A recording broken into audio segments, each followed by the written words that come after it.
Kalau Anda tidak keberatan, saya undang kita berdiri semua dan menghormati pembacaan firman Tuhan. Kami akan membaca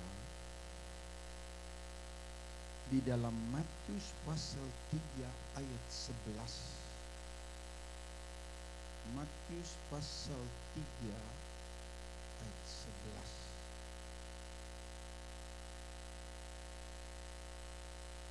Kalau sudah dapat semua, saya akan baca. Begini bunyinya. Aku membaptis kamu dengan air sebagai tanda pertobatan. Tetapi ia yang datang kemudian daripadaku lebih berkuasa daripadaku, dan aku tidak layak melepaskan kasutnya. Ia akan membaptiskan kamu dengan Roh Kudus dan dengan api. Terima kasih, silakan duduk.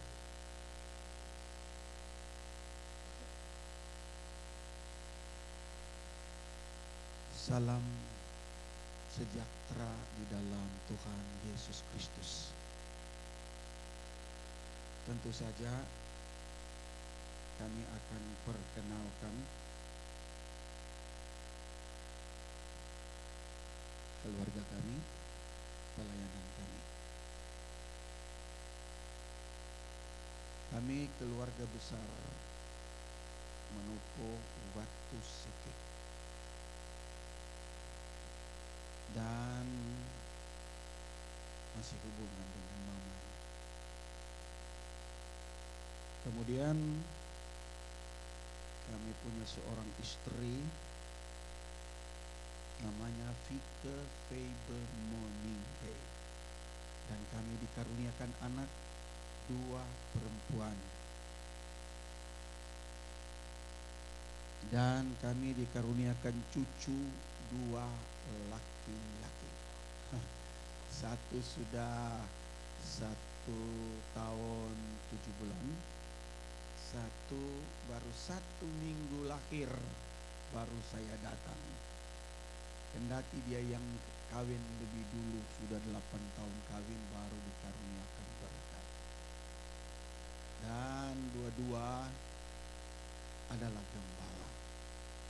Kalau yang satu dia bekas dari sini, tetapi kemudian 2 tahun dia di daerah Amerika, gerejanya selesai, lalu jemaat tuntut mana gembala kami, harus dipulangkan ke Manado. Paksa dia berada dalam pelayanan di San Francisco, Sacramento, dan dipanggil dia pulang karena gereja sudah selesai. Kemudian yang kedua juga saya dirikan gereja. Ya, gereja-gereja mereka lebih besar dari gereja saya, dan mereka juga sudah menjadi seorang gembala.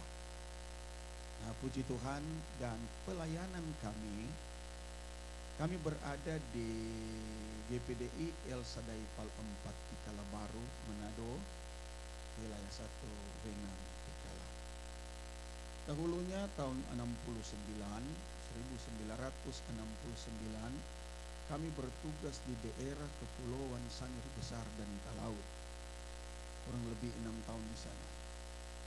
Lalu kami pindah di Minahasa Selatan, namanya Pakuwiru. Kami 14 tahun mengembala di sana. Dan sekarang kami sudah berada di kota Manado, dan kami sudah 24 tahun mengembala di sana. Puji Tuhan, tentu saja kami sebagai pribadi bersyukur kepada Tuhan, karena Tuhan berikan kesempatan kepada kami untuk datang di negara yang saudara diami sekarang. Dan tentu yang kedua, kami bersyukur kepada Bapak Gembala dan Ibu, sang pelayan-pelayan yang telah memberikan waktu bagi kami untuk melayani saudara-saudara dengan firman Tuhan. Terima kasih, Tuhan memberkati. Saudara-saudara sekalian, saya akan coba bicara tentang 3 jenis baptisan. Tadi kita sudah dengar ayat yang kita sudah baca tadi di dalam Matius pasal 3 ayat 11. Di situ kita melihat Yohanes Pembaptis. Pada waktu dia memberitakan tentang kerajaan sorga, banyak orang yang percaya. Sehingga kalau kita membaca di dalam ayat 7 sampai kepada orang-orang Farisi datang memberi diri untuk dibaptis. Lalu Yohanes katakan, aku hanya membaptis kamu dengan air tanda pertobatan. Tetapi dia Yesus yang akan nanti datang kemudian daripadaku, itu yang dikatakan oleh Yohanes Pembaptis, dia akan membaptiskan kamu dengan Roh Kudus dan api. Jadi saya akan bicara tentang, saudara sekalian, baptisan air yang dilakukan oleh Yohanes Pembaptis. Dan saya juga akan bicara tentang baptisan Roh Kudus yang diadakan oleh Yesus Kristus. Dan saya juga akan bicara tentang baptisan api yang menguji orang benar pada akhir zaman untuk membuat gereja menjadi gereja yang dewasa. Nah, saudara sekalian, kalau kita membaca di dalam Matius pasalnya yang ke-7 ayat 21, di situ dikatakan, bukan setiap orang yang berseru aku Tuhan, Tuhan akan selamat. Tetapi orang yang melakukan kehendak Tuhan, itulah yang akan selamat. Saudara-saudara sekalian, kita berbagai-bagai merek gereja. Tetapi Anda harus tahu, doktrin dari gereja, doktrin dari organisasi tidak mampu membawa saudara untuk masuk kepada hidup yang kekal atau selamat, kecuali doktrin yang keluar dari firman Tuhan. Karena di dalam kerajaan sorga, saya sudah baca dari Kejadian sampai Wahyu, tidak ada organisasi di sana. Tidak. Di sana hanya sorga dan neraka. Neraka itu ditempatkan oleh Allah orang-orang yang tidak menjadi pelaku firman. Tetapi sorga, Allah menempatkan orang-orang yang menjadi pelaku firman. Bukan setiap orang yang berseru Tuhan, Tuhan akan selamat. Tetapi hanya orang yang melakukan firman. Nah, pagi hari ini saya akan bicara itu tentang jalan kebenaran.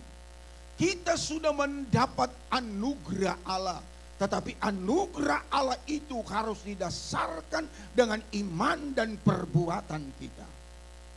Saudara mau berbuat untuk Tuhan? Torah memang sudah Pak anugerah. Dia sudah datang mati di atas kayu salib, menebus dosa saya dan saudara. Setiap kali kita makan perjamuan Tuhan, kita memperingati kematiannya. Haleluya.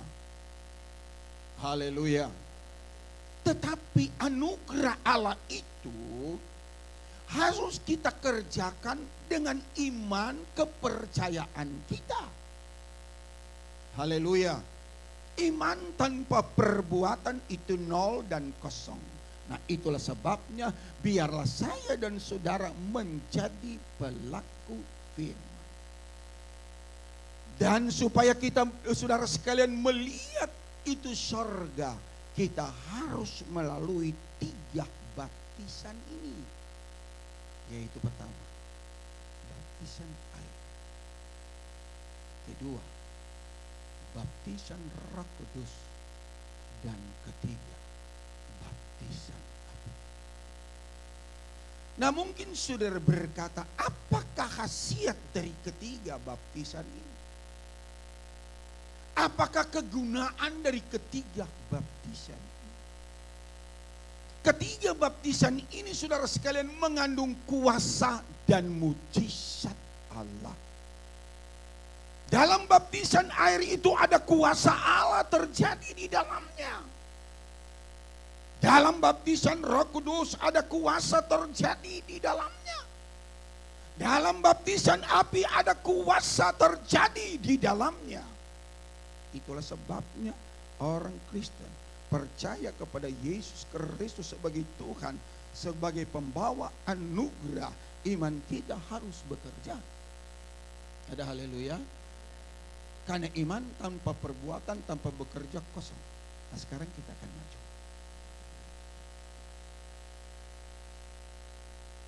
Nah, saudara sekalian, coba kita baca di dalam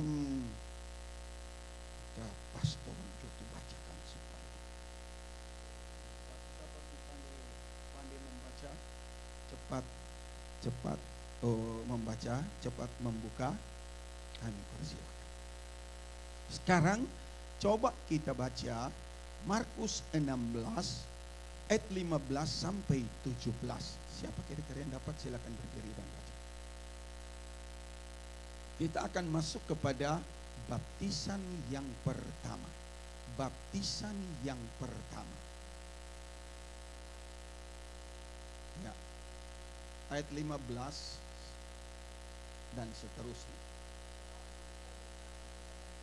Lalu Yesus berkata kepada murid-muridnya, pergilah ke seluruh dunia, beritakanlah Injil kepada segala makhluk. Terus kita perhatikan ya, siapa yang percaya kepada Injil yang diberitakan oleh murid-muridnya itu dan dibaptis, siapa yang percaya dan dibaptis akan diselamatkan. Terus siapa yang tidak percaya akan dihukum. Satu ayat lagi selesai. Tanda-tanda ini, perhatikan, akan menyertai orang-orang yang percaya. Mereka akan mengusir setan-setan demi namaku. Mereka akan berbicara dalam bahasa-bahasa yang baru bagi mereka. Terima kasih sampai di sini. Jadi di sini kita melihat, saya bicara tentang baptisan yang pertama. Jadi baptisan yang pertama itu, saudara sekalian, adalah baptisan pertobatan. Haleluya. Haleluya. Dan dalam Kejadian sampai Wahyu tidak ada perintah baptisan lain sama dengan baptisan yang diperintahkan oleh Kristus kepada umat manusia. Tidak ada. Yang percaya. Saudara percaya? Kira-kira kalau ini Bapak Gembala dan Ibu Gembala memperoleh bayi, kemudian bayi itu 8 bulan. Kira-kira kalau saya tanya kepada bayi ini, kamu percaya? Kamu percaya? Kamu percaya? Tentu dia tidak bisa jawab. Namun saya khotbah nanti akan keluar keringat darah, anak itu pasti tidak percaya. Haleluya. Jadi yang percaya, yang sudah tahu mendengar dan sudah tahu percaya, merekalah yang harus dibaptis. Karena orang yang dibaptis itu adalah orang-orang yang berdosa, yang perlu dosanya dihapuskan, dan saudara sekalian ditebus, dikuburkan di dalam air. Dia harus, perintah Kristus cuma satu, masuk dan keluar. Itu perintah. Dari Kejadian sampai waktu tidak ada baptisan lain kecuali baptisan masuk dan keluar. Yang percaya dan baptis, hadiahnya apa? Selamat. Haleluya. Selamat. Nah, saudara sekalian, kegunaan yang pertama dari orang yang dibaptis itu selamat. Nah, kegunaan yang kedua, coba kita baca di dalam Kisah pasal 2 ayatnya yang ke-27 dan seterusnya.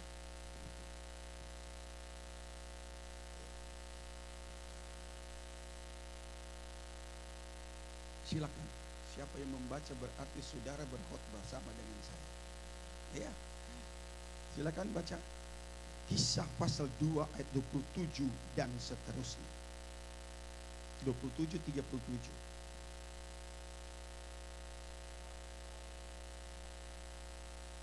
saya baca dulu. Ayatnya yang ke-37, saya mohon maaf. Saya kalau sudah pakai kacamata ini, karena kacamata ini hanya dibeli di pinggir jalan. Jadi kalau dia sudah keringat, sudah gelap. Jadi saya hampir-hampir saya tidak bisa lihat lagi. Coba Kisah pasalnya yang Kisah pasal 2 ayatnya yang ke-37.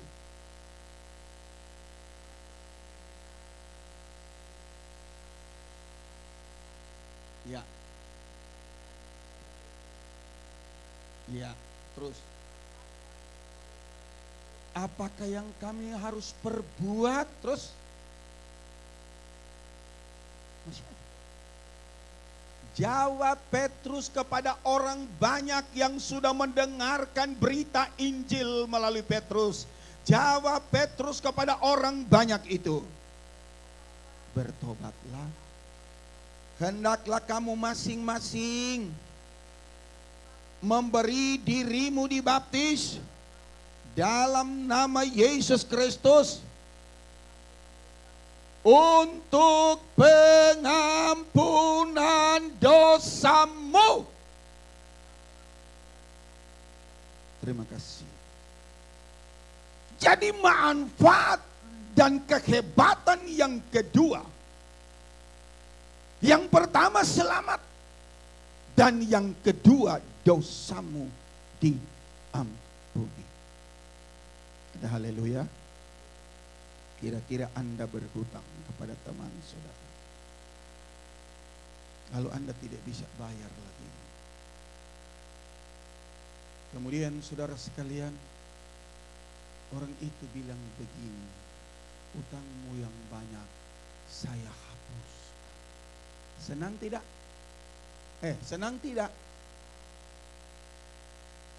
Yesaya berkata, adapun manusia itu dari ujung rambut sampai telapak kaki penuh dengan dosa. Luar biasa. Haleluya. Luar biasa.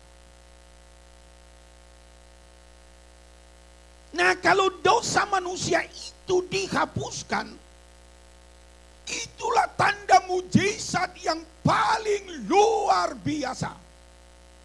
Ini dosa. Anda sakit disembuhkan. Anda bilang itu mujizat. Anda mendapat kanker lalu disembuhkan. Anda berkata itu mujizat, benar. Tetapi mujizat yang paling dahsyat apabila dosamu dihapuskan. Haleluya. Karena ini sangkut paut dengan keselamatan jiwa. Sangkut paut dengan akhirat. Sangkut paut dengan tempat kediaman yang abadi di surga. Dosamu diampuni.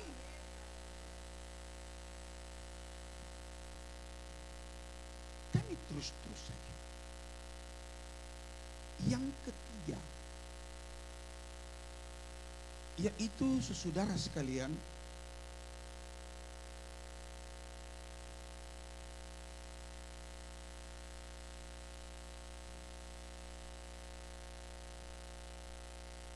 apa gunanya kita dibaptis? Ya kan? Apa gunanya kita dibaptis? Coba kita membaca, kita kembali kepada ayat tadi, yaitu di dalam Matius pasalnya yang Matius pasal 3 ayatnya yang ke-7. Coba baca. Jadi yang pertama, yaitu saudara sekalian, kita mendapat selamat. Yang kedua, dosamu dihapuskan dan diampuni oleh Tuhan. Itu baptisan yang pertama. Dan yang ketiga, coba kita baca di dalam Matius pasalnya yang ketiga ayat 7. Baca. Tetapi waktu Yohanes Pembaptis melihat selesai baptisan, terus banyak orang Farisi ahli Taurat, banyak pimpinan agama ahli Taurat, dan orang Saduki, orang ahli Alkitab. Mereka juga datang untuk dibaptis, sedangkan mereka adalah pimpinan gereja. Terus Yohanes Pembaptis berkata kepada orang-orang itu, kamu keturunan ular biludak, siapakah yang mengatakan kepada kamu dapat melarikan diri dari murka yang akan datang? Sampai di situ saja. Jadi baptisan air itu adalah menghindar dari murka Allah. Haleluya. Yohanes lihat, kenapa ini orang-orang Farisi? Kenapa ini orang-orang Saduki? Mereka datang untuk dibaptis. Yohanes tahu ini orang bangsa keturunan ular biludak. Sehingga dia berani ngomong, dia berani bicara, hei kamu keturunan ular biludak, kenapa kamu datang untuk dibaptis? Kenapa kamu datang menghindarkan diri dari murka Allah? Jadi hati-hati, kalau kita tidak lakukan baptisan yang pertama, berarti kita berada di tengah-tengah murka Allah. Jadi baptisan itu menghindar dari murka Allah, malapetaka yang akan nanti terjadi di kolong langit ini. Orang bilang Amerika negara superpower, semua beres, semua aman, semua makmur. Tapi waktu angin belum lama ini, saya lihat di televisi orang Amerika ketakutan dan kacau balau. Bukankah itu adalah murka Allah? Kita berikan kemuliaan bagi Tuhan. Negara superpower sekalipun, kalau murka itu akan datang, hati-hati. Karena kalau kita membaca dalam kitab Habakuk pasal 3 ayat 6, Alkitab berkata, di mana Allah berdiri, di situ bumi akan bergoyang. Di mana mata Tuhan tertuju, di situ dunia menjadi kacau. Hati-hati dengan murka. Haleluya. Haleluya. Haleluya. Jadi baptisan air itu menghindar dari murka Allah. Selain kita diselamatkan, selain dosa kita diampuni, orang masih tinggal di negara Amerika yang aman, bebas, luar biasa. Baru Tuhan ada kokeke sedikit. Tahu tuh kokeke? Dia masih batuk sedikit, saudara sekalian. Orang Amerika sudah terhuyung-huyung. Tidak ada listrik, tidak ada ini, tidak ada ini. Itu baru kecil itu murka. Kali Indonesia murka Allah terlalu banyak. Terlalu banyak. Di Aceh ribuan manusia yang kena murka Allah. Hati-hati saudara sekalian. Saudara ingin terhindar dari murka Allah? Tentu Alkitab katakan mata Tuhan tertuju kepada langkah-langkah orang benar. Langkah-langkah orang benar berarti orang benar yang sudah melakukan kebenaran firman Tuhan. Haleluya. Nah sekarang sampai di situ 3 hal dulu mengenai baptisan yang pertama. Saya akan bicara tentang khasiat dan kuasa dari baptisan itu. Orang bilang baptisan itu kok cuma proforma. Baptisan itu kok cuma di zaman Yesus. Baptisan kok itu enggak ada DP apa-apanya, siapa bilang. Saya sudah 44 tahun gembala. Saya tidak bisa hitung lagi orang yang baptis di bawah tangan saya. Yang saya dapat hitung, itu mujizat terjadi dalam baptisan. Saudara, tahun 72, tahun 1972, saya bekerja di daerah Kepulauan Sangir Besar dan Talaut. Saudara sekalian, kami di sana begitu sulit. Makan pun susah. Ya, kami tidak memperhitungkan makan, tetapi kami memperhitungkan itu obatan kiri dan kanan, dahsyat dan luar biasa. Maaf bicara, mereka bisa tunjukkan itu mujizat di mata saudara. Itu mujizat dari setan. Lalu saya bicara tentang kuasa baptisan. Satu waktu saya diundang berdoa.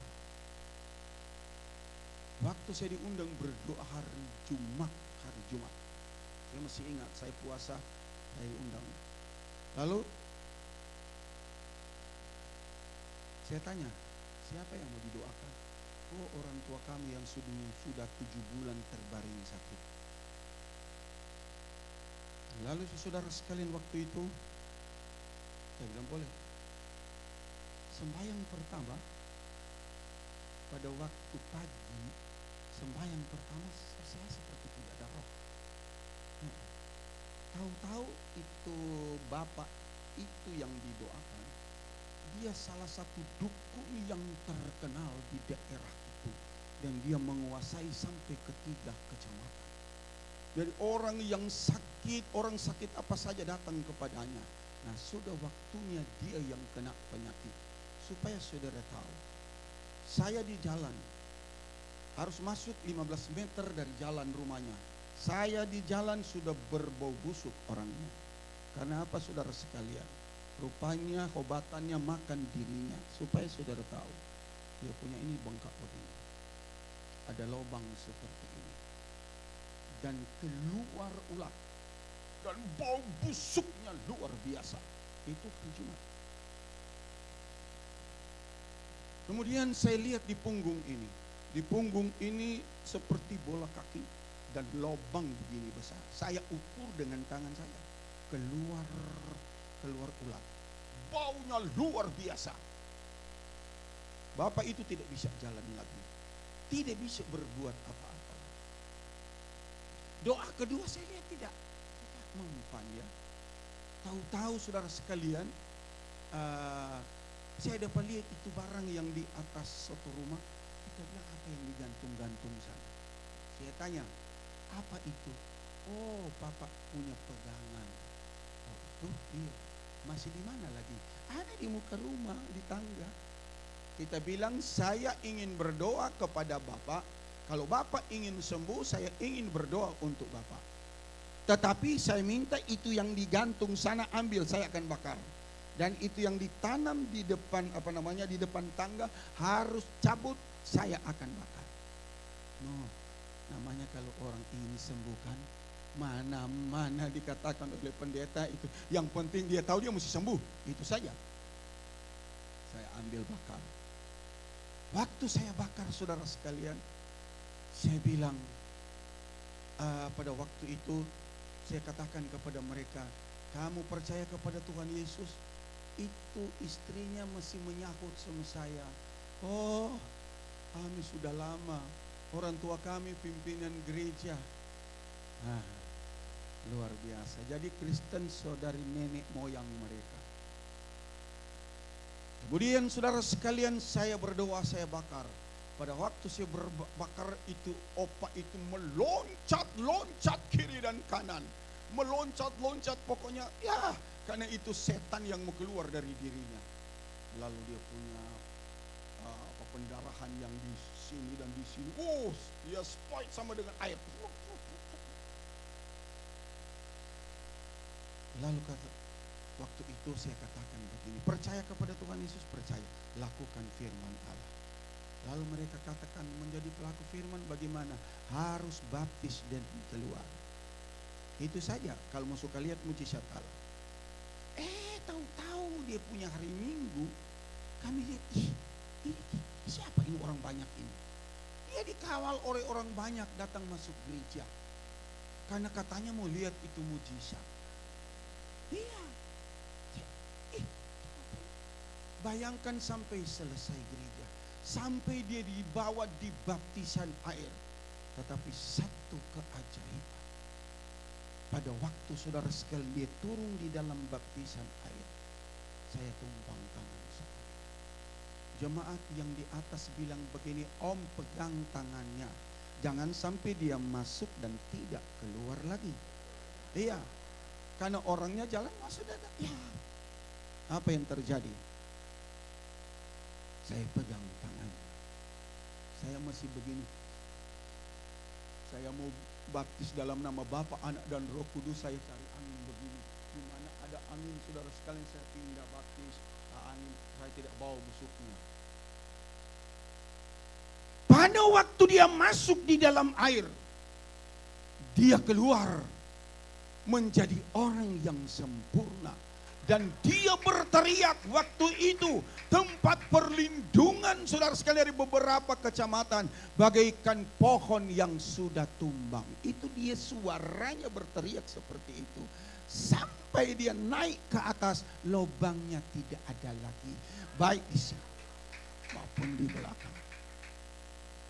Jadi ada orang berkata, apakah dalam baptisan itu ada mujizat? Ada dong saudara-saudara.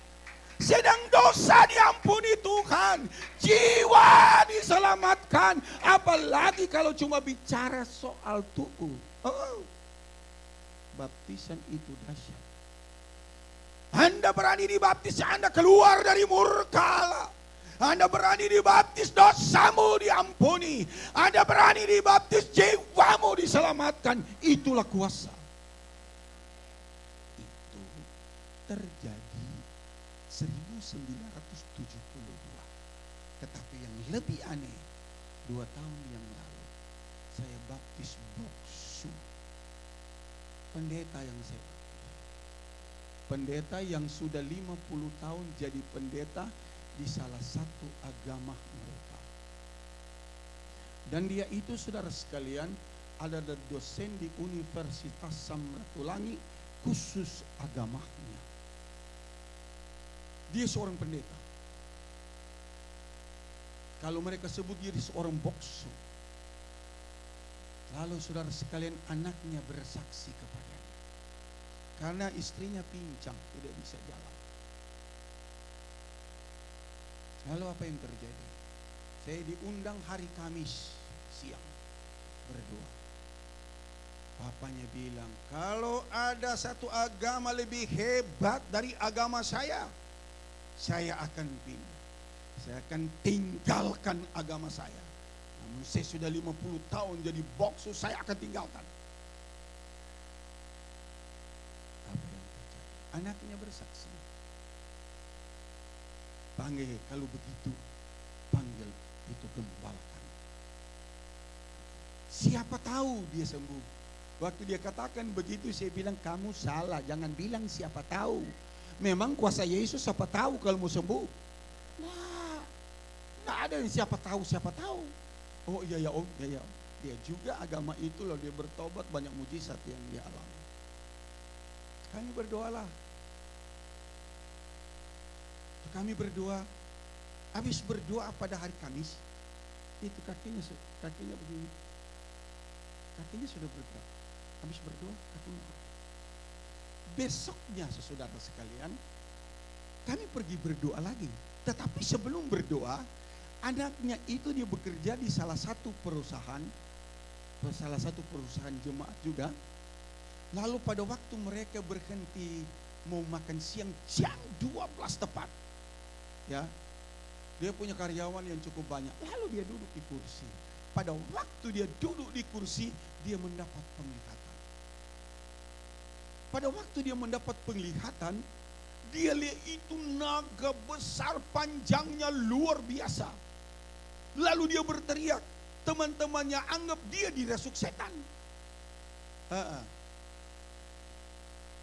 Lalu dia berteriak, akhirnya dia diam diri. Ini menurut kesaksian dia, itu pada hari Jumat itu. Dia lihat itu naga merah, naga besar akan menerkam dia. Kemudian apa yang terjadi? Pada waktu dia sudah terdiam, dia katakan dia itu kepala dari Pak Robi, Insinyur Robi itu sudah berada di mulut dari si naga tua. Ya, itu dia lihat dengan jelas saudara sekalian. Apa yang terjadi? Lalu dia melihat gembalanya, katanya saya terbang dengan membawa pedang bermata dua. Itu di waktu siang. Saya katanya dia lihat dalam penglihatan, dia terbang saudara sekalian, saya terbang itu membawa pedang bermata dua. Kemudian saya loncat lalu memarang naga itu. Sehingga naga itu saudara sekalian lehernya putus dan dia tidak jadi ditelan. Dan ekor dari naga itu berontak saudara sekali, itu menurut penglihatannya. Kemudian dia sadar. Pada waktu dia sadar, itu yang dia tempat kerja, dia bilang, Ngana pulang, maaf ya, kamu pulang, kamu cari itu gembala. Pergi berdoa kembali, kamu punya papa. Saudara, dia tidak tunggu makan lagi. Lalu saudara sekalian, dia lari dengan kendaraan. Lalu tanya, Om Gembala, mari mau sembahyang papa. Dia bilang, kenapa? Papa dapat anfal. Mari saja kita sembahyang papa. Itu jam 12. Saya sudah diikuti oleh pembantu-pembantu saya. Lalu apa jadi saudara sekalian? Sampai lalu di rumah dari pendeta itu, boksu itu, ada ruangan begini besar. Segala kemenyan, waduh, pokoknya semua itu patung-patung yang mereka percayai, mereka percaya ada di dalamnya. Saya tanya, Ibu, bagaimana kakinya? Sudah mulai begini. Oh iya. Ibu akan sembuh sempurna kalau ibu dibaptis. Itu saya katakan. Lalu apa terjadi? Saya bilang saya ingin berdoa lagi. Tapi saya bilang petu pendeta itu, saya ingin berdoa. Anda ingin melihat mujizat? Memang saya suka lihat itu mujizat. Tetapi saya minta itu kemenyan di sana semua harus dimatikan. Harus dimatikan. Habis dia matikan, dia kunci tetapi tidak slot. Lalu saya bilang, mari kita pergi di air baptisan. Karena saya sudah ke belakang, saya lihat ada parit. Orang mau dibaptis. Ada yang bilang bagi pembantu, saya bilang begini, oh mau pergi di Kuala jauh. Mau jalan bagaimana ini oma ini? Saya bilang tenang. Ada parigi di belakang rumah. Ada parit di belakang rumah lebih besar dari drum airnya begini. Sementara nyanyi, saya pergi ke wihara mereka. Saya masuk pelan-pelan. Kita lihat masih ada lampu-lampu menyepul. Itu lampu dari listrik itu. Macam ini ada kelilingi itu patung besar, patung ada. Baru saya masuk. Saya masih ingat 12:30 siang saya baptis. Yang pertama-tama si boksuin si pendeta masuk keluar. Yang terhari tentu ini ibu yang tidak bisa jalan lagi. Lalu pembantu saya aneh sekali. Dia bilang, "Om, hati-hati pegang baik-baik. Jangan sampai dia masuk, mau keluar. Ini kematian ini, masuk begini." Maaf sudah, saya terlalu kasar. Saya bilang, "Ini rupa tidak dia keluar." Nah, baptis saya si oma itu.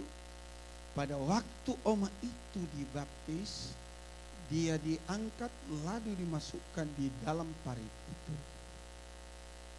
Masuk keluar. Pada waktu keluar, itu pembantu saya bilang begini, mari baku tolong angka, mari tolong angka. Oma bilang, "Jangan, Om Gembala jo tumaruku ke bawah." Dan waktu saya berjongkok, kakinya dia angkat, dia injak di sini, dia melompat sampai keluar dari parit itu. Sampai sekarang jalan. Sampai sekarang jalan.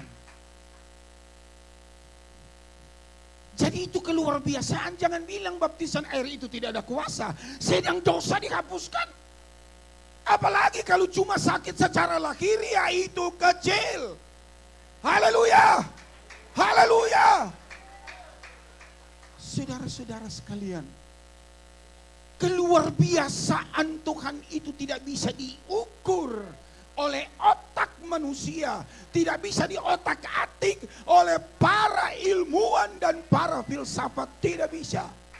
Sekali kuasa Allah itu ada, tetap ada. Dari dulu, hari ini, bahkan sampai selama-lamanya.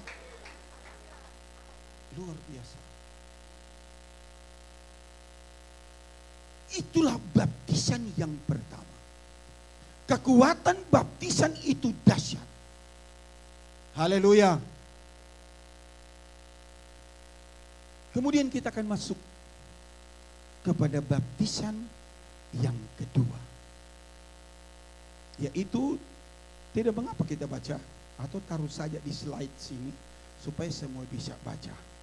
Yaitu Kisah pasal 2 ayat 1 sampai 4.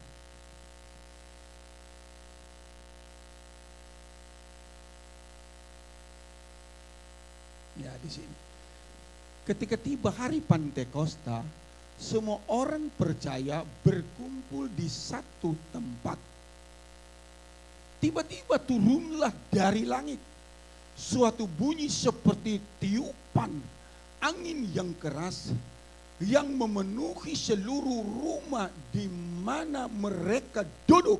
Terus, dan tampaklah kepada mereka lidah-lidah seperti nyala api yang bertebaran dan hinggap pada mereka masing-masing. Terus, maka penuhlah mereka dengan Roh Kudus. Lalu mereka mulai berkata-kata dalam berbagai-bagai bahasa lain seperti yang diberikan oleh Roh itu kepada mereka untuk mengatakannya. Terima kasih. Itu baptisan yang kedua. Saya sudah melihat tempatnya. Tempatnya tidak berubah.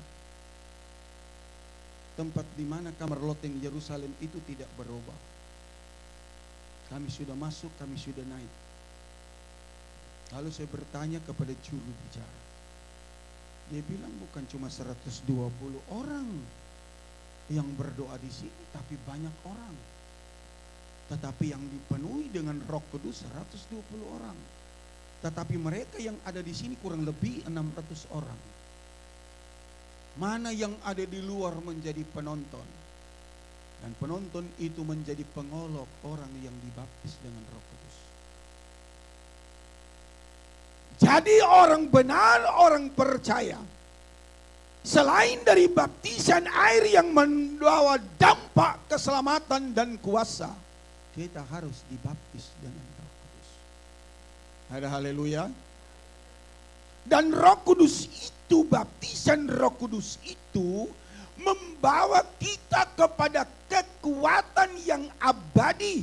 Apabila kita dibaptis dengan api, saudara sekalian, Roh Kudus itu sudah membuat satu kekuatan atau benteng dalam kehidupan orang percaya.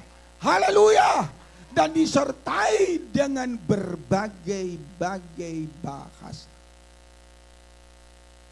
Saudara, orang mau dipenuhi oleh Roh Kudus itu bukan sembarang. Ada haleluya. Bro, berapa lama mereka berada di kamar loteng Yerusalem? Berapa lama?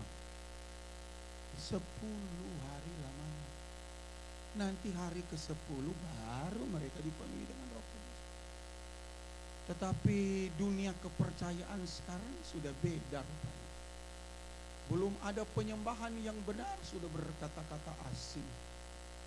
Maaf saudara sekali, itu terjadi kepada saya dulu tahun 74 di Sangir Talaut. Wah, ada satu saudara sekalian jemaat kami menyingkir dari Mindanao Selatan, datang kepada di tempat kami bekerja dan menjadi jemaat di sana. Lalu kami katakan setiap Jumat ada doa dan puasa. Masuklah si ibu itu, baru mau berlutut. Belum ada penyembahan, belum ada hubungan akrab dengan Roh Kudus. Rohnya belum bersatu dengan Roh Kudus. Dia sudah mulai bercerita tentang kata-kata asing. Kaget saya. Saya bilang kepada pembantu, bilang berhenti. Iya, saya bilang berhenti. Itu palsu. Nah, saya memang punya pengajaran khusus untuk orang yang kepenuhan Roh Kudus. Bayangkan murid-murid 120 orang 10 hari. Karena Alkitab katakan saudara sekalian, Roh Kudus itu akan turun kepada hati orang yang hancur dan rendah. Haleluya. Roh Kudus itu bukan sembarang masuk. Ada salah satu persekutuan datang kepada saya waktu Minasa Selatan. Dia bilang, saya mau kunjungi jemaat bro supaya jemaat bro dikuatkan. Saya bilang oke. Tetapi saya bilang jangan marah ya. Kalau umpamanya tidak sesuai dengan Alkitab, jangan marah. Saudara, baru saya berlutut. Saya mau dekat dengan dia. Dia sudah berlutut, saya langsung berlutut. Baru saya mau berlutut, dia sudah bernubuat kepada saya. Hai hambaku, aku akan kirim jiwa-jiwa kurang. Saya lihat, saya bilang bro, ini bukan bicara Roh Kudus ini bro. Saya pukul dia, bro. Masa bro berlipat lutut sudah bernubuat, sudah berkata-kata asing. Murid-murid 10 hari baru dapat. Kalau belum ada persatuan, belum ada kerendahan hati, ada kesombongan, ada keangkuhan di dalamnya, tidak mungkin Roh Kudus itu akan masuk. Karena Roh Kudus sifatnya suci dan kudus. Kalau dia baru berantem dengan suaminya, istrinya, lalu datang, lalu lipat lutut.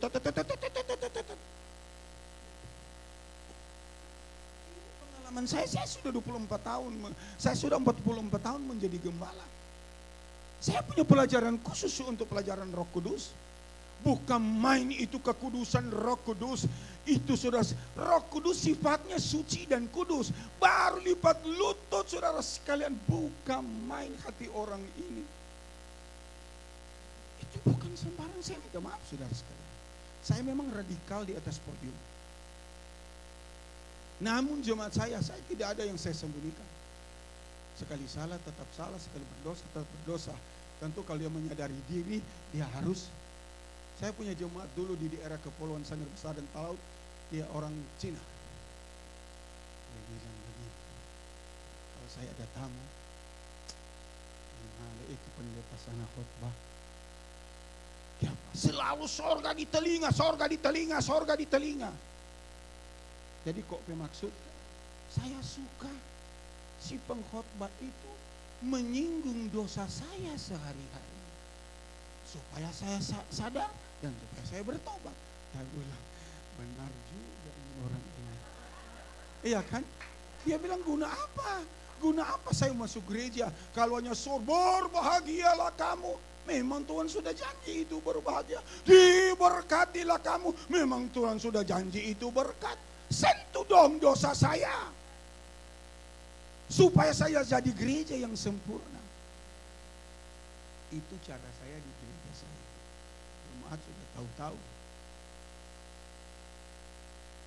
Jadi itu baptisan Roh Kudus itu dia akan membuahkan saudara sekalian berbagai-bagai kata-kata asing dan berbagai-bagai karunia.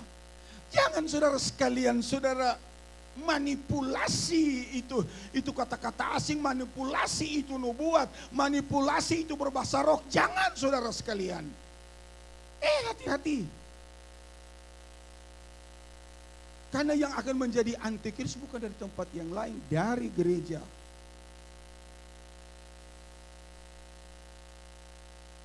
Haleluya. Haleluya. Nah, apakah saudara sekalian baptisan Roh Kudus itu ada kuasa? Ada dong. Kisah 1 ayat 8, kamu akan beroleh kuasa kelak apabila Roh Kudus turun ke atasmu. Haleluya. Haleluya. Saudara, saya dikenal dengan Gembala Setang Tako. Iya. Setang Tako. Mungkin itu adalah karunia saya ya.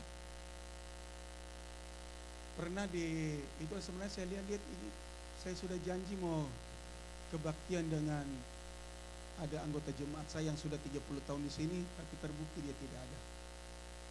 Bun Lao. Mereka punya perusahaan dan saya 14 tahun gembala di perusahaan itu.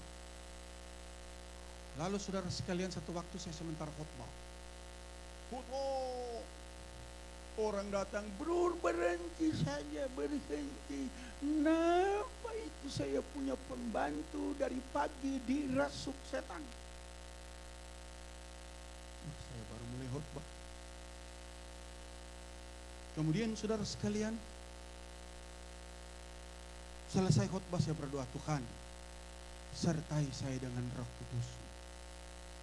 Kuasa Roh Kudus itu tidak pernah berubah dari dulu, hari ini, bahkan sampai selama-lamanya. Kemudian dari jalan masih jauh dia sudah berteriak. Dia sudah berteriak secara histeris. Bayangkan dia berteriak, Tuhan Yesus sudah ada di pagar sana. Itu coba saudara bayang, tuh katanya Tuhan Yesus sudah ada di pagar sana. Dia lari lalu dia masuk ke dalam apa? Ke dalam tempat tidur. Lalu ini ada 7 dukun. Orang Sangir punya dukun, orang Gorontalo punya dukun, pokoknya ada 7. Yang ke-7 ini Gunung Soputan. Dukun ya, Soputan dukun. Mereka hadang sama saya, aduh bro, fire bro, oh dia merontak. Oh. Bayangkan ada satu dukun saudara sekalian, dia ambil air putih, dia kumur lalu dia kasih kembali di gelas, kasih minum sama dia. Habis kasih minum dia merontak saudara sekalian. Ya. Ini kisah nyata. Pada waktu saya masuk, saya bilang, mana dia? Sana di dalam. Saya bilang, buka tuh pintu besar-besar, buka tuh pintu, buka tuh pintu, buka tuh pintu, buka. Saya bilang, siapa yang ingin berdoa dengan saya, silakan masuk. Tetapi itu dukun-dukun sana tinggal di luar. Iya, saya bilang itu dukun-dukun sana tinggal di luar. Saya masuk, saya ambil kaki saya kasih keluar dari bawah tempat itu. Dia baru mau menghadap saya tengking. Tapi dalam hati saya Roh Kudus sertai saya. Haleluya. Pada waktu saya tengking dia, saudara sekalian, sudah dengan setengah olahraga. Ya, saya angkat kepalanya lalu maaf bicara, saya hantam 3 kali di dalam nama Yesus, keluar. Akhirnya dia terbanting. Tidak sadarkan dia. Tuh dukun-dukun mereka berebutan mau masuk di dalam. Saya bilang, tunggu situ. Iya. Saya lihat sudah terkulai. Iblis sudah keluar. Saya ambil tangannya. Oh, dia berteriak. Waktu dia berteriak, dia katakan, kenapa, ada apa ini? Bayangkan dari pagi dirasuk setan, jam 1 baru disembuhkan. Luar biasa kuasa dari nama Yesus. Luar biasa pekerjaan dari Roh Kudus. Setelah datang di Manado pada 3 tahun yang lalu. Ini kesaksian hidup. 3 tahun yang lalu. Ada seorang ibu, orang Tionghoa. Dia sudah 19 tahun dirasuk setan. Kalau saudara tahu itu Tikala, kalau ada saudara dapat membaca jalan TNI, ada toko San Francisco. Itulah tuan rumahnya. 19 tahun dirasuk setan. Sehingga waktu saya pergi berdoa kepadanya, saya diundang oleh jemaat Patinama, pembantu mimbar Patinama, untuk berdoa kepadanya. Apa yang terjadi? Saya bilang kepada pembantu-pembantu dari gereja Patinama, saya bilang begini, Om bawa Alkitab. Kamu kasih tuh Alkitab di tangan dari ibu itu. Oh, semua takut. Oh, kalau begitu nanti saya. Waktu saya belum naik tingkat kedua, rumah tingkat kedua, dia sudah merontak. Dia sudah berteriak secara histeris. Waktu kami masuk, saya tatap dia langsung pincang. Lalu saya kasih Alkitab. Saya kasih itu Alkitab. Tetapi saya sudah berdoa dari rumah. Tuhan, kalau Engkau tidak berikan tanda Roh Kudus masuk kepada saya tidak akan berjalan. Karena ini masalah setan. Masuk saya. Dia langsung bilang, ambil Alkitab saya kasih di tangannya. Waktu saya kasih di tangannya, saudara sekalian, wah, dia ambil itu Alkitab, lalu dia buang, saudara sekalian. Lalu saya katakan, kok sini kok, mana itu anak-anak ini, mari. Kita bilang, Ngoni punya mama, kamu punya mama, bukan orang gila. Saya katakan, kok kamu punya istri, bukan orang gila.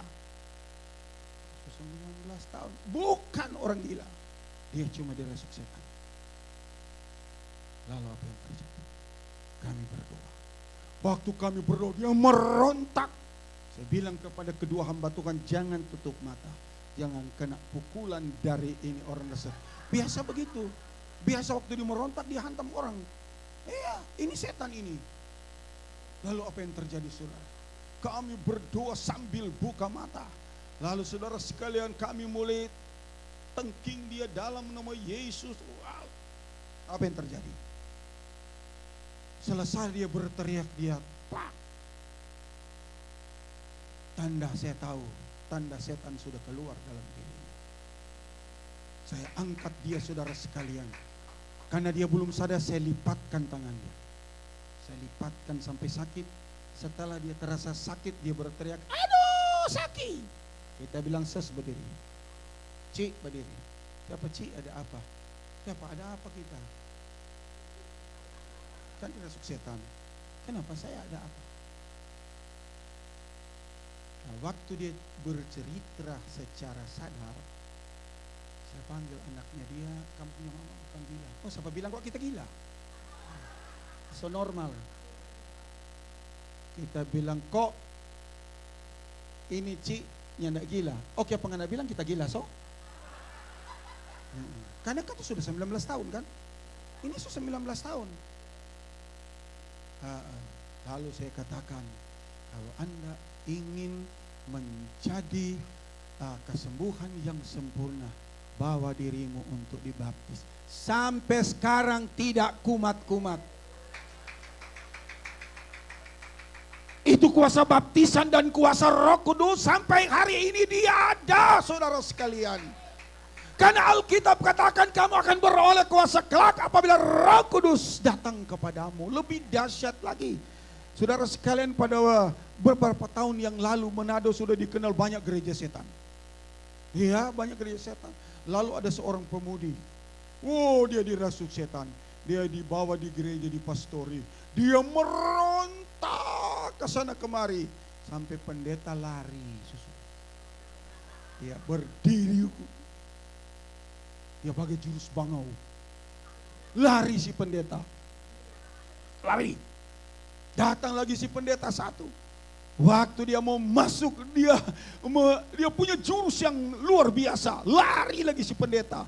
Jadi mereka, saudara sekalian, dari luar berdoa, Tuhan tolong itu pemudi yang ada di kamar. Dia berteriak terus di kamar. Kamu kalah, saya anak Lucifer. Karena dia sudah sempat perjamuan dengan gereja setan dan minum darah. Kalau perjamuan, mereka minum darah manusia, darah bayi yang tidak berdosa. Lalu ada anak kecil, saudara, sekolah minggu. Dia tahu berumur 5 tahun.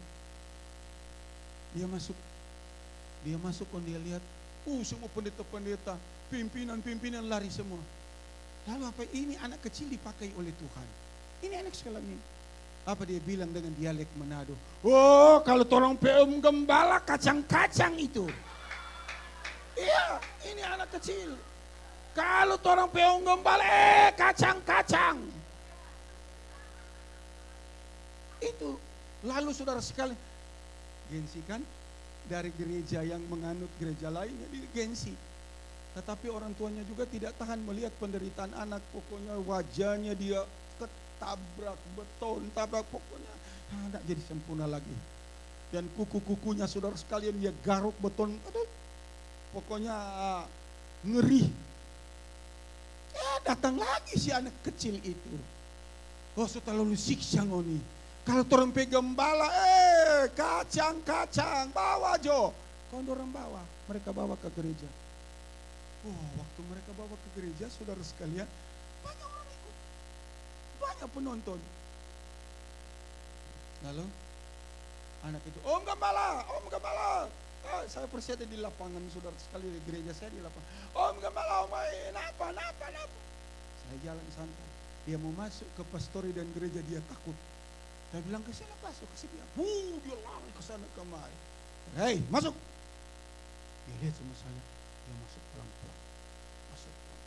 Masuk kamar. Masuklah dia. Panggil hamba-hamba Tuhan, sini. Hamba-hamba Tuhan. Saya angkat rambutnya karena dia sudah begini tuh. Saya pegang rambutnya.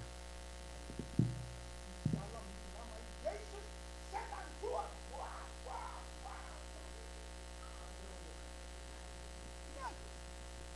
Sampai roboh.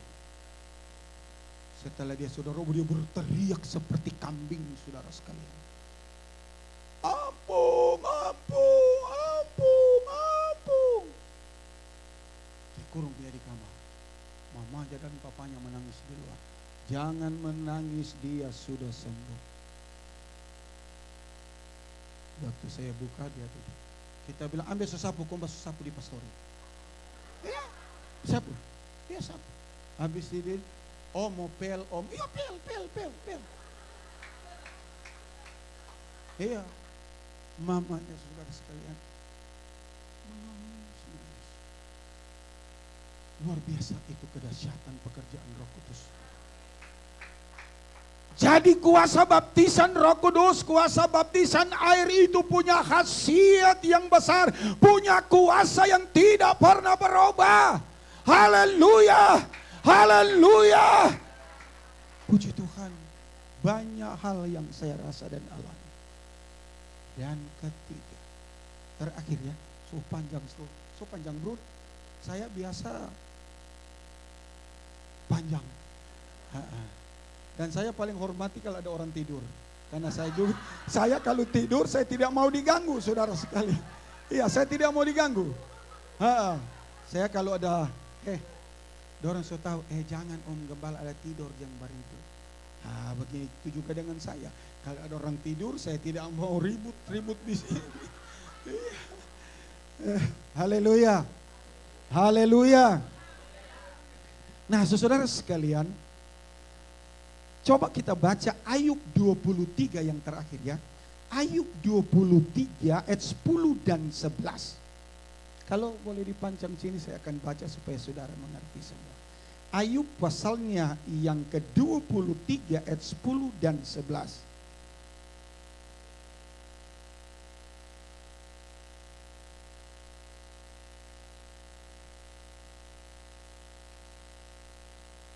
Sudah lihat semua? Haleluya. Begini bunyi, karena ia itu adalah Tuhan huruf besar, ia tahu jalan hidupku. Perhatikan, seandainya ia menguji aku akan timbul seperti emas. Haleluya. Baptisan yang ketiga adalah baptisan api. Baptisan api itu identik dari ujian iman. Haleluya. Haleluya. Jadi baptisan api itu bicara saudara sekalian tentang penderitaan. Tentang ujian orang percaya. Setiap pribadi dan rumah tangga orang percaya punya baptisan api sendiri-sendiri. Itulah sebabnya banyak kali kami katakan, siapa ada problem, siapa ada masalah. Oh, begitu banyak orang yang angkat tangan. Ada problem dalam rumah tangga, ada problem tentang istri, ada problem tentang suami, ada problem tentang anak-anak, ada problem antara sesama jemaat. Itu adalah baptisan api. Ujian Tuhan luaskan untuk membuat gereja menjadi dewasa di dalam Tuhan. Itulah sebabnya saudara sekalian, di dalam kitab Mazmur pasal 34 ayat 10, di situ dia katakan, kemalangan orang benar itu banyak, tetapi Tuhan melepaskan semuanya itu. Haleluya. Jadi kalau ada api pencobaan dalam hidup rumah tangga dan pribadi saudara, jangan saudara cepat bergeser. Haleluya. Kemalangan. Kemalangan itu identik dengan api ujian. Tetapi Ayub berkata, seandainya aku diuji Tuhan, aku akan timbul seperti emas. Jemaat saya sudah sekalian dulu ada kesoan emas. Waktu pentabisan saya pergi. Tapi itu sudah jalan. Saya lihat saudara sekalian mereka keluar dari lubang. Itu emas mereka tangkap dengan air perak, lalu mereka bakar. Saya lihat begini besar saudara sekalian. Dia emasnya begini besar. Ya, bakar dia, pompa, bakar. Sebelum dibakar kita bilang, waduh kamu mujur ya. Kenapa? Waduh ini emas lebih dari 1 kilo. Enggak om, ini cuma kecil. Ini belum aslinya. Oh ini mesti dibakar om. Oh dibakar. Coba saya melihat kamu bakar. Dia pompa dengan kaki, dia pakai alat. Ya begini besar. Tinggal jadi segini. Kecil. Lalu dia katakan, ini om tuh emas murni. Oh jadi mesti dibakar? Mesti dibakar. Dengan api saudara sekalian yang berapa kali panas dari api biasa. Karena saudara sekalian, dan mereka bakar di atas belangan tanah itu. Apa? Itu belanga tapi dari tanah. Itu bajan tapi dari tanah. Kalau besi, ya, kalau besi saudara sekalian, kalau itu tempat pembakaran itu besi, pasti saudara sekalian dia akan hancur karena kepanasan yang sangat dahsyat. Tapi kalau tanah dia tidak hancur. Kemudian apa yang terjadi? Oh dibakar. Dia bilang, om ini api sampai 5-6 kali daripada panas biasa. Baru jadi emas murni. Saya teringat Sadrak Mesa dan Abednego. Dia dibakar dengan api 7 kali daripada api biasa. Tetapi mereka menari-nari di atas api. Wah, mereka diuji, saudara sekalian. Apakah iman mereka akan tergeser dengan dewa yang dibuat, saudara sekalian, oleh raja itu? Ketika Sadrak Mesa dan Abednego berkata, Tuhan, tidak guna Tuhan menasihati kami. Tuhan mau tolong atau tidak, kami tidak akan menyembah patung yang Tuhan buat. Maka hukumannya harus mati, dibakar 7 kali daripada api biasa. Tetapi aneh, pada waktu saudara sekalian mereka diangkat, dibuang ke dalam api. Itu orang yang membuang semua mati karena dijilat dengan kepanasan api itu. Tapi ketiga orang ini yang mempertahankan iman mereka kepada Tuhan yang Maha Kuasa. Dan satu keajaiban terjadi di sana. Haleluya. Saudara mau masuk neraka? Tante. Kalau saya tanya, saudara masuk surga? Saudara mau masuk neraka? Kalau Tuhan ada di neraka itu, saudara mau masuk?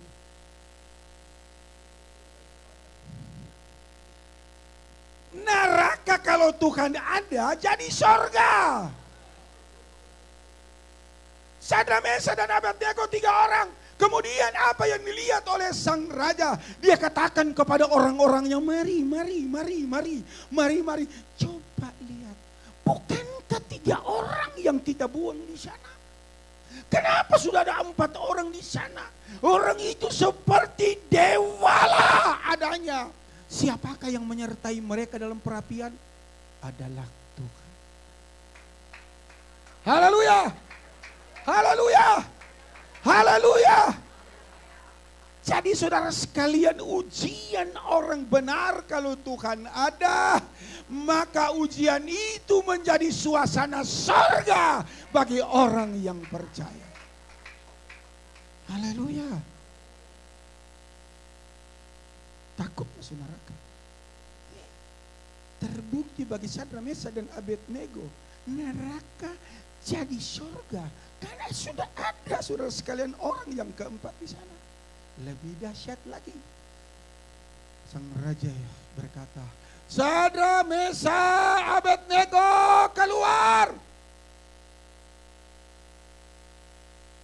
Mereka jalan. Besi yang mengikat mereka hancur. Besi yang mengikat kaki mereka hancur. Pakaian mereka tidak hancur. Mereka berjalan dan keluar. Haleluya. Kalau imanmu berdasarkan sama dengan seperti itu, Anda dibakar, maka pakaian rohani pun saudara tidak akan terbakar. Lebih dahsyat lagi. Mari bro. Mari. Ini Sadrak Mesa dan Abednego.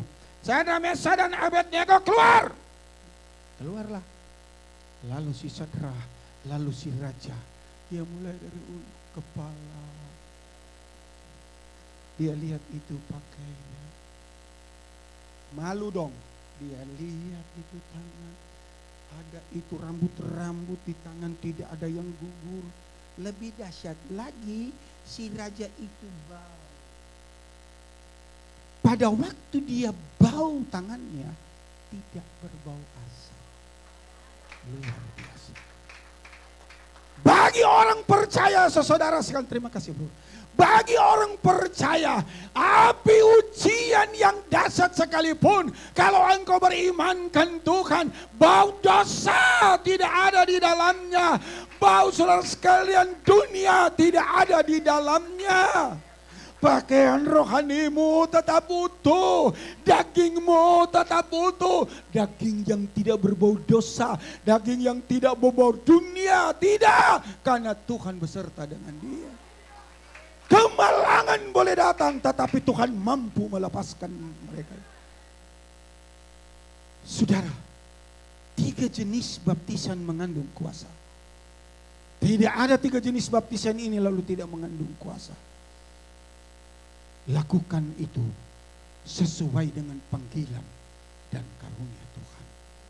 Anugerah tanpa saudara sekalian perbuatan iman itu kosong. Itulah sebabnya kami tidak akan berkata-kata lagi. Hanya satu hal yang saya ingatkan, agar supaya apa yang jadi masalah saudara, apa yang menjadi problem, tidak mungkin kalau tidak ada problem.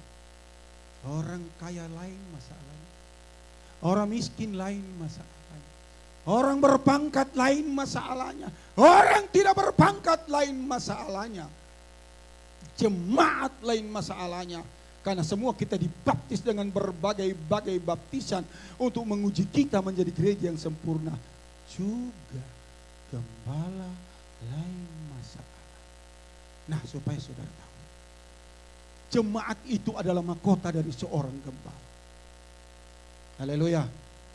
Haleluya. Jadi kalau rohani jemaat tidak dewasa, yang sakit kepala itu pastor. Haleluya. Haleluya. Saya banyak kali kalau bikin kebangunan rohani, pulang kamar suka capean. Saya biasa kalau berdoa saya sebut satu-satu itu jemaat. Sampai itu anak baru lahir saya sebut satu-satu. Mari ibu gembala memang sudah tahu persis. So capek. 5 hari 5 malam berturut-turut khotbah. Jadi lain kali saya punya jam doa 12:30 sampai pagi.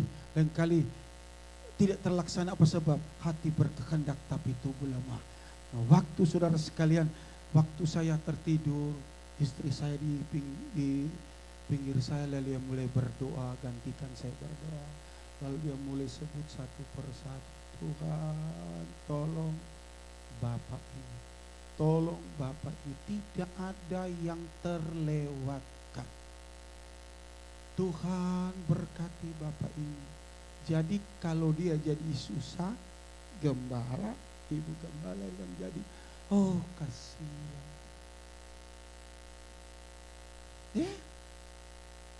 Kalau saudara ada percobaan, ada masalah, baik pekerjaan, apalagi kalau penyakit, kenapa tuh gembala dengan itu ibu rohani siang malam berdoa meninggal, saudara sekalian meneteskan air mata hanya khusus persoalan dari jemaat.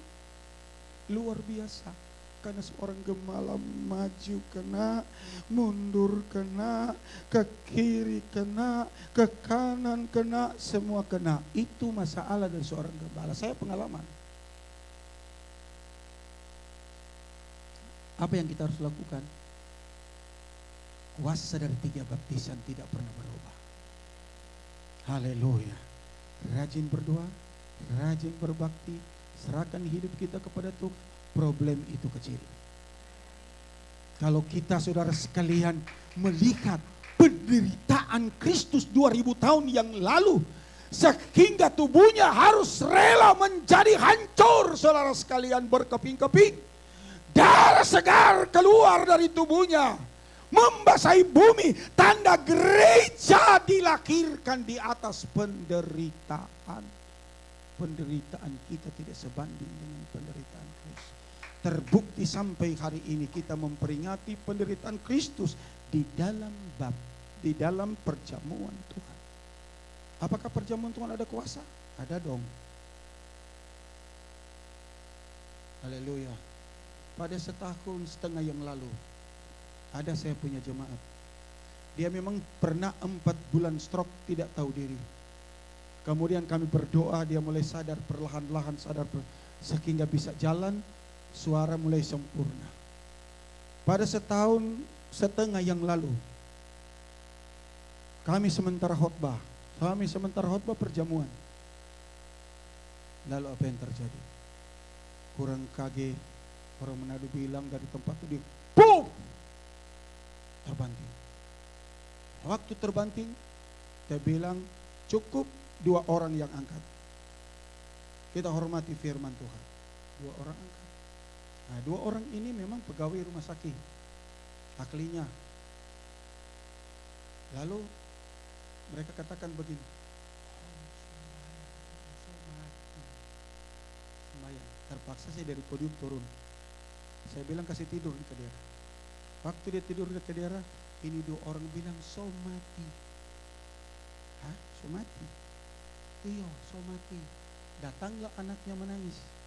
Kita bilang jangan menangis di dalam gereja. Kalau dia mati dalam gereja sorga. Tapi kalau saudara menangis, dia akan merasa susah. Lalu apa yang terjadi? Kasih biar di pinggir seperti ini. Dia duduk di paling depan. Saya masih khotbah setengah jam. Setengah jam saya khotbah. Saya lihat ada anak-anak yang mau menangis. Dia bilang jangan tangisi. Tangisilah dirimu, jangan tangisi ini orang ini. Dari ini orang so pindah rumah baru, so pindah sorga. Karena menurut mereka katakan si 2 orang ini para medis so mati. Memang selama itu ya. Khotbah. Pada waktu sudah saya undang, kami minta seluruh pelayan-pelayan perjamuan datang mengelilingi meja perjamuan. Sambil mereka berlutut, sambil mereka angkat tangan.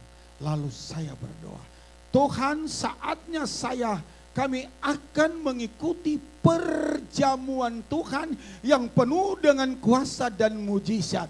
Saya bilang semua tutup mata, anak-anak tutup mata, tidak ada yang buka mata. Waktu saya berkata bahwa perjamuan Tuhan yang penuh dengan mujizat, maka berdirilah perlahan-lahan orang yang sudah mati. Haleluya. Itu kuasa. Kuasa dan mujizat.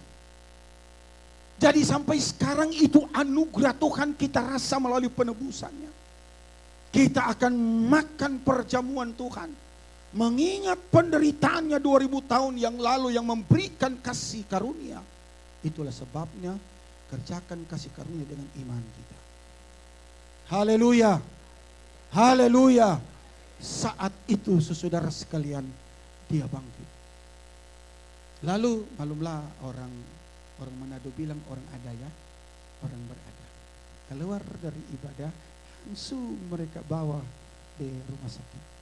Lalu ada satu dokter ahli jantung termasuk juga jemaat. Lalu dia bilang, ini sudah mati. Ini sudah 35 menit sudah meninggal. Ya, katanya sudah 30 menit meninggal. Lalu bagaimana? Oh, ada sembahyang makan perjamuan. Nah, karena tuh dokter itu juga anak Tuhan dan pelayan. Oh, pantas. Sampai sekarang hidup. Jadi jangan pandang enteng itu kasih karunia Tuhan. Ini adalah kasih karunia Bapa. Sehingga diutusnya anaknya yang tunggal itu menderita mati menebus dosa saya dan saudara. Dan kuasa kematiannya sampai hari ini ada. Karena kita akan menikmati saudara sekalian, yaitu makanan yang turun dari sorga, yaitu dagingnya dan darahnya. Biarlah kita menghadap Tuhan dengan pikiran yang kudus, hati yang suci, mulut yang bersih, tindakan yang bersih, agar supaya kita layak menghadapi kasih karunia Tuhan. Kami serahkan kepada Bapak Gembala untuk perjamuan. Puji Tuhan saudara, kita bangkit berdiri. Kita hormati Tuhan. Saya percaya Tuhan ada di tengah-tengah kita. Dia ingin melakukan perkara yang besar. Haleluya. Ini kadang terjadi saudaraku. Saya digerakkan Roh Kudus untuk hambanya Bapak Pendeta Yoce Manopo, sekaligus pimpin kita di dalam perjamuan kudus. Haleluya. Dan bagi jemaat yang ingin didoakan setelah perjamuan kudus, saudara bisa maju ke depan, Anda berlutut, nanti hambanya akan berdoa untuk saudara. Puji Tuhan. Karena salibmu ku ditebus. Haleluya. Kita nyanyikan lagu ini. Dari pertama, hanya Kau Tuhan di hidupku, Kau berikan hidup yang baru, Kuasa-Mu menyucikan, pulihkan hatiku. Ku nyatakan Kaulah segalanya. Engkaulah sumber pengharapan. Kuasa-Mu sanggup menyembuhkan. Jiwaku pun berserah hanya kepadamu. Yesus, Kaulah segalanya. Karena salib-Mu ku hidup. Karena salib-Mu ku menang. Engkau yang berkuasa, sanggup untuk melakukan mujizat-Mu. Karena salib-Mu ku hidup. Karena salib-Mu ku menang. Engkau yang berkuasa, sanggup untuk melakukan mujizat-Mu di hidupku. Saudara, firman Allah untuk setiap kita. Amin. Firman Allah untuk gereja Tuhan. Haleluya. Tuhan tempatkan kami suami istri di negara ini, di kota ini. Bukan untuk melahirkan organisasi gereja. Organisasi gereja tidak akan pernah menyelamatkan saudara. Tetapi hati kami, tujuan kami, agar setiap firman yang disampaikan adalah kebenaran Allah sendiri. Itu akan diterima oleh jemaat, diresponi oleh jemaat, membangun imanmu, melakukan setiap kebenaran firman Allah di dalam iman, di dalam anugerah Allah, dipimpin oleh Roh Kudus. Bukan dengan kekuatanmu sendiri. Engkau tidak mengerjakan keselamatanmu dengan kekuatanmu sendiri, tetapi oleh firman dan Roh Kudus di dalam kasih karunia Allah. Itulah hati Tuhan. Kami bukan ingin supaya Anda jadi organisasi GPDI, bukan. Tetapi Anda melakukan setiap firman Allah. Tidak ada yang lain. Sekali lagi, organisasi tidak menyelamatkan, tetapi firman Allah lah yang akan menyelamatkan saudara. Ketika Anda diberkati Tuhan, Anda boleh pulang, Anda boleh kembali ke Indonesia. Terserah saudara. Tetapi hati kami agar setiap jemaat untuk melakukan doktrinnya Allah. Bukannya doktrin Pantekosta.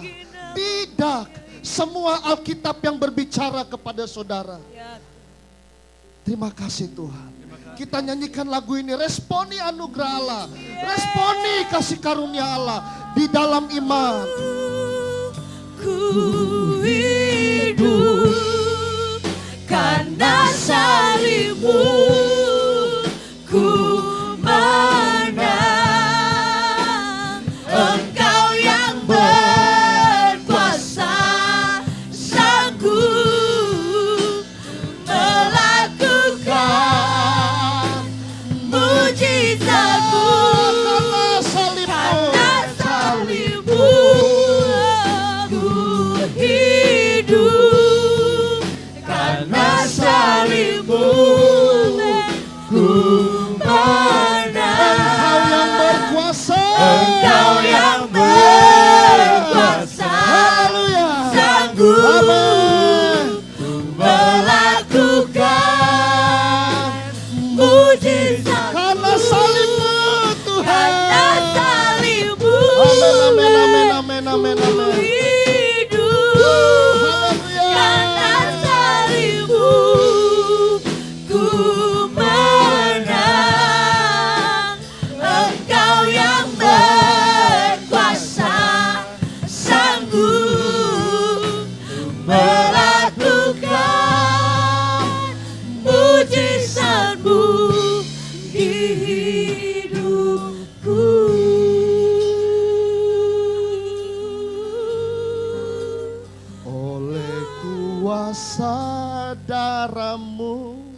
Engkau telah tebus dosaku, kekudusan-Mu melingkupiku, kasih-Mu mengalir memulihkan hidupku. Sungguh besar anugerah-Mu, Kau selamatkan hidupku, untuk menjadi ciptaan yang baru oleh kuasa dan darah-Mu. Kau selamatkan dosaku, kekudusan-Mu melingkupiku, kasih-Mu mengalir memulihkan hidupku. Sungguh besar anugerah-Mu, Kau selamatkan hidupku, untuk menjadi ciptaan yang baru oleh kuasa darah-Mu. Saya mengundang para pembela-pembela sidang bisa maju ke depan. Bapak Beni Tasik, Bapak Jeremia Gulo, dan sebentar Bapak Hagai bisa berlutut di depan. Karena salib-Mu ku hidup, karena salib-Mu ku menang. Engkau yang berkuasa, sanggup untuk melakukan mujizat-Mu. Karena salib-Mu ku hidup, karena salib-Mu ku menang.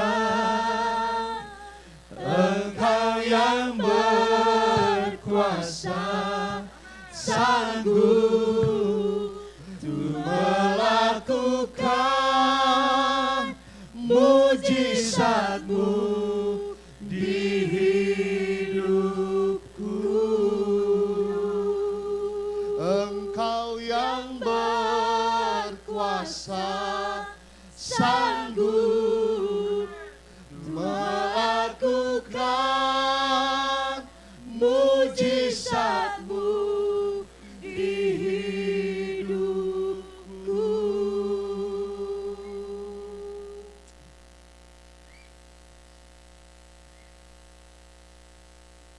Terima kasih Tuhan Yesus. Bukan karena kami sanggup Tuhan,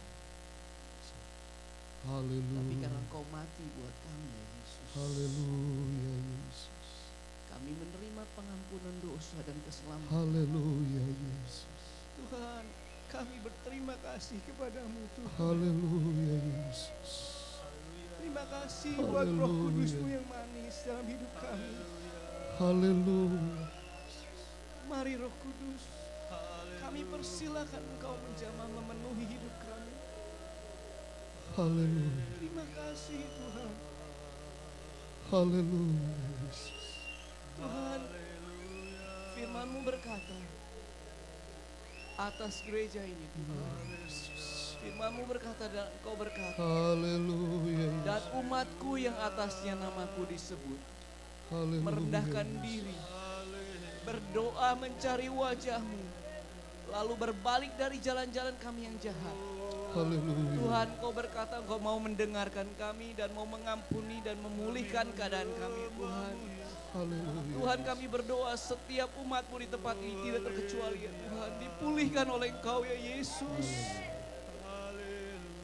Terima kasih Tuhan. Engkau buktikan 2000 tahun yang lalu dengan mati di atas kayu salib buat kami. Supaya kami menerima kasih karunia, pengampunan dosa, anugerah daripadamu Tuhan. Haleluya Yesus. Dan sebentar ya Tuhan, biarlah setiap kami dengan cara yang benar. Kami mau menerima perjamuan kudus-Mu ya Tuhan. Haleluya Yesus. Firman-Mu ya Yesus berkata, setiap orang yang makan daging-Mu Yesus dan minum darah-Mu, Yesus Engkau tinggal di dalam kami. Dan kami tinggal di dalam Yesus.